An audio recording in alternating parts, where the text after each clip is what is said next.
But if you come to the page 2 of this statement, it says, I know Prince Akinrutan, but did not know him as Frederick. He is otherwise and popularly known as Albert, perhaps for his business in petroleum.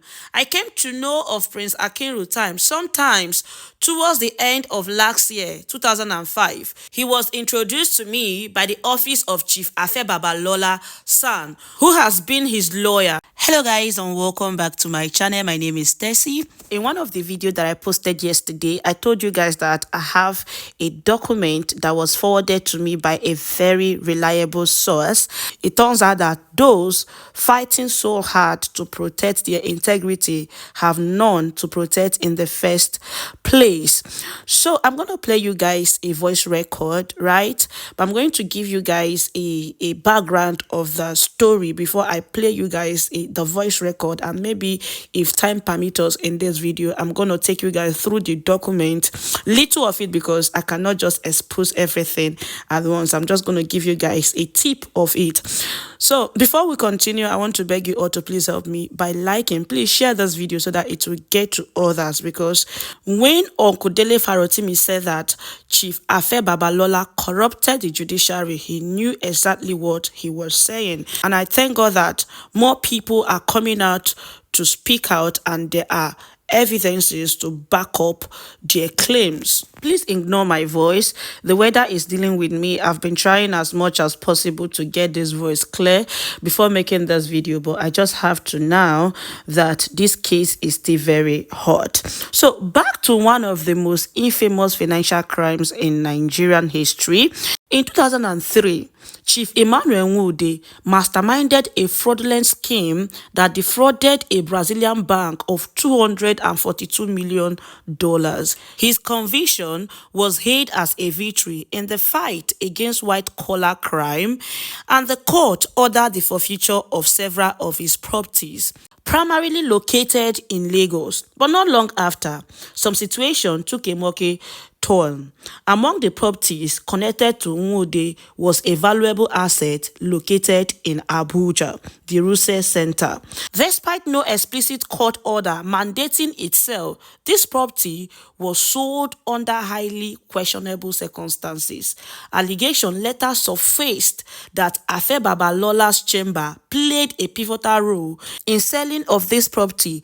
A nephew of Chief Nwude by the name Friday, along with his lawyer Ricky Tafa, collaborated to mislead Nwude into believing that the court has authorized the sale of the Ruse Center.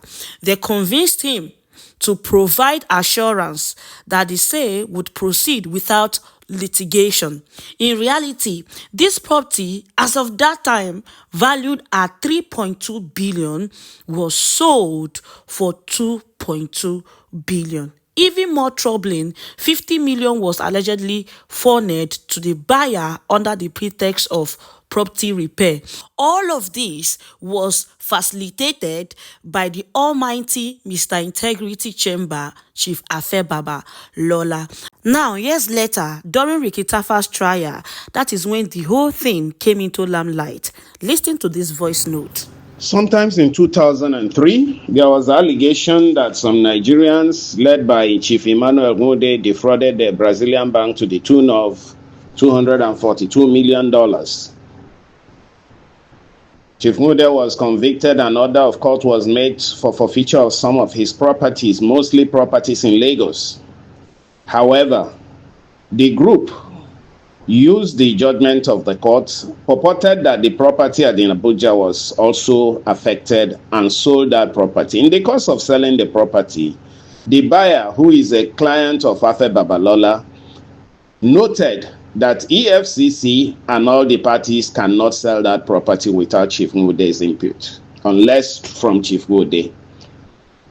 Afe Babalola then contrived with the nephew of Chief Nwude, either nephew or cousin, called Friday Kuja, and then Ricky Tafa, who was lawyer to Nwude at the High Court, to mislead Nwude into believing that the order was made affecting his property in Abuja, and he should give assurance that the person can buy without litigation.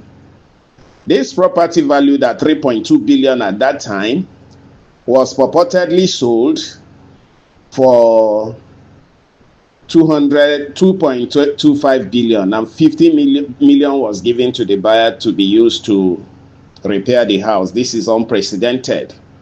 However, in the trial of Ricky Taffa, the truth was revealed that the entire process leading to arrest, trial, and conviction of Chief Nwude was vitiated by fraud, that they conspired with the active connivance of Afe Babalola's chamber to sell this property to his client by bribing everybody, including the court officials. I will be forwarding the confessional statements to you. Again, sometimes in 2014, McMera was involved in a case with Citibank, in which the Inspector General of Police investigated, and officials of Citibank were all charged to court for fraud. Citibank retained the services of Chief Afe Babalola. When Afe Babalola came, he charged Citibank $2 million for his services. And right on the spot, Afe Babalola put a call to the Attorney General, and the Attorney General withdrew the charges. That is how his influence was used to kill a case that was investigated by Attorney General, and that is the matter in this Vanguard. All right, so here is the Vanguard publication that he was referring to, and it all makes sense now. According to this Vanguard publication, on June 20th, 2011, High Court strikes out case against Citibank boss and 11 others. And the reason, he says, a federal high court sitting in Lagos has struck out the criminal charge against Managing Director of Citibank, Emeka Ewuwa, former chairman of the bank, Chief C. Sankey, and 10 others by the federal government. Trial Judge Justice Binta Nyako struck out the charge following a notice of discontinuance by the Attorney General of the Federation and Minister of Justice, Mr. Mohammed Adoke, SAN, in exercise. Please pay attention to this. He said, in exercise of the powers conferred in him by Section 174 1C of the 1999 Constitution, Adoke added that the notice of discontinuance was in the interest of the public and justice. You see the reason why I said it all makes sense now? After Afe Babalola collected $2 million, he put a call across to the then Attorney General of the Federation, and according to him, he used the power conferred in him to discontinue the case. What a country. All right, so this is the document of Ricky Taffa's statement. Time will not permit us in this video to go through it all. This video we have a part 2 where I will bring you guys even the confessional statement. But if you come to the page 2 of this statement, it says, I know Prince Akin Rutan, but did not know him as Frederick. He is otherwise and popularly known as Albert, perhaps for his business in petroleum. I came to know of Prince Akin Rutan sometimes towards the end of last year, 2005. He was introduced to me by the office of Chief Afe Babalola, SAN, who has been his lawyer. The subject of introduction was that I have and was representing Chief Emmanuel Nwude, of which Prince Akin Rutan is a tenant at the instance of Chief Nwude of his filling station at the Research Center, Abuja, following the conviction of the said Chief Nwude and the order of the court for disposal of his assets. He was interested in buying the said property, the Research Center at Abuja. Ladies and gentlemen, I'll be stopping here, and I'll beg you all to please help me to like and share this video so that it will get to the right people, as I'll bring you guys the following part of this video. Thank you so much for watching, and I'll see you all in my next video. Bye-bye. Bye.